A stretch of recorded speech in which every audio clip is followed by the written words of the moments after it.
Okay, now we're going to talk about sequences. And a sequence is generally an ordered list of elements. For us, that'll be numbers that are often generated by a formula. Now, sequences don't have to be generated by a formula. Sometimes in programming, we'll want to generate a quote-unquote random sequence of numbers. But a sequence, we think of the order mattering. We've got one number following another. And most of the ones we'll see in this section here, in fact, probably all of them in this section, will in fact have formulas. And we're going to look at this from a few different approaches. We're going to talk about the sequence. We usually use brackets a sub n to represent the sequence of a sub n. And what that means is that you're generating the nth term using a rule like a sub n equals maybe 3n plus 2. Okay? So let's not get bogged down in what the brackets mean and everything like that. The type of question you'd first be wanting to be able to do is to write out the first, let's say, 5 terms of a sequence. In this case, a sub n being 3n plus 2.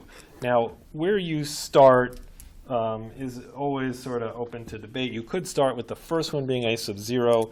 You'll find a lot of times we start with the 0 as the first term. But for this case, we're going to start with n equals 1. So when n equals 1, you're going to get a sub 1 equals 3 times 1 plus 2, right? Just replace both of these occurrences of n with 1. And in this case, you'll get 5. When n equals 2, a sub 2 will be 3 times 2 plus 2, which will be 7.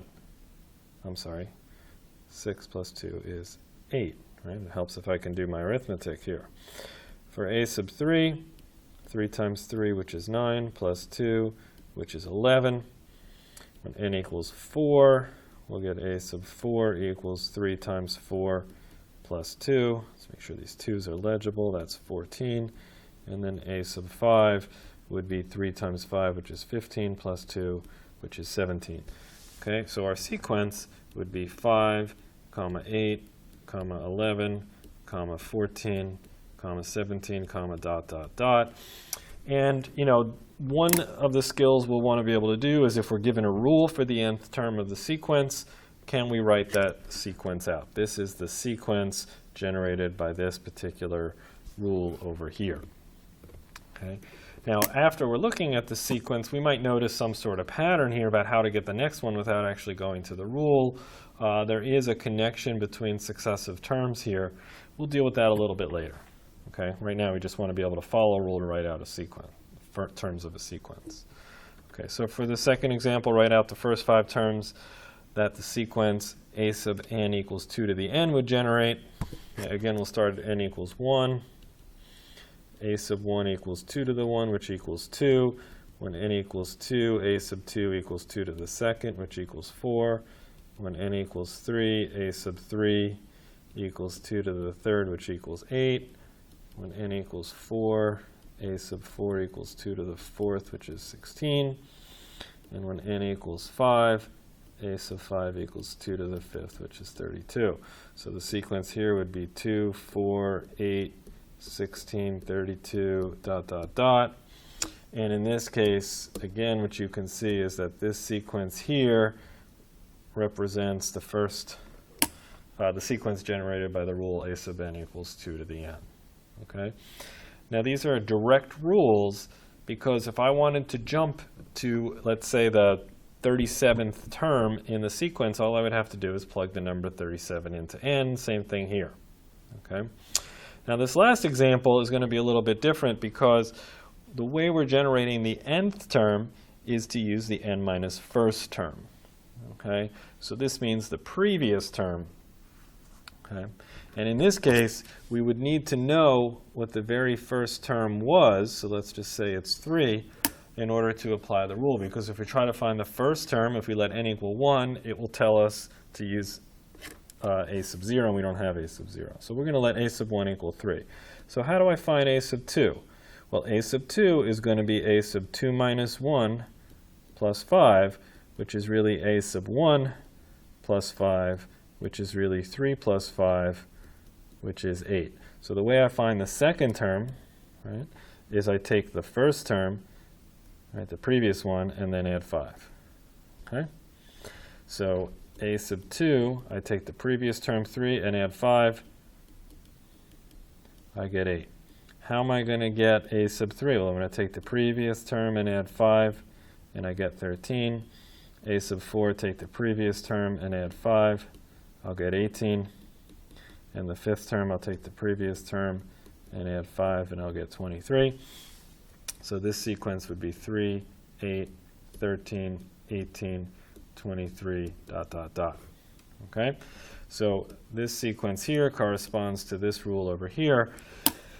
And this type of rule here is not a direct rule because it uses the previous term. Now, it's a much simpler rule. The only arithmetic involved is adding 5.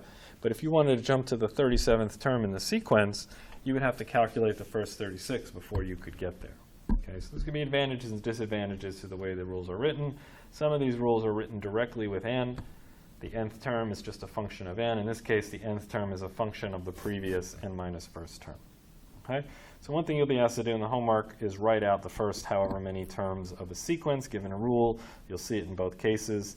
One of the other things we're going to do, and the only other thing we'll do in this video, is look at a sequence, see if we could figure out a pattern, and then try to figure out the next three values. Now after we do this, we'll take a look at how we can turn that into a rule for the nth term, but that's a little bit more challenging. So what we want to do is sort of think about what some of the scenarios could be, and one of the things you always want to look for is there a common difference between pairs of numbers, right? 4 and 9 are how far apart? Okay, 9 and 14 are how far apart? 14 and 19 are how far apart? Well, you could get from 4 to 9 by adding 5. And you could get from 9 to 14 by adding 5. And you could get from 14 to 19 by adding 5. Okay?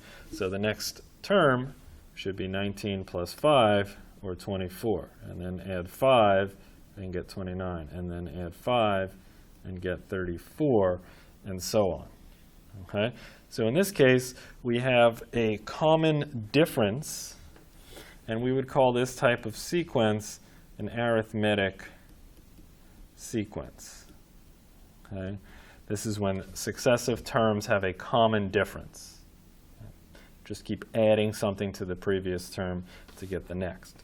Now when we look at this second example, right, there's a difference of 9 here, there's a difference of 18 here, there's a difference of 36. There's no common difference here.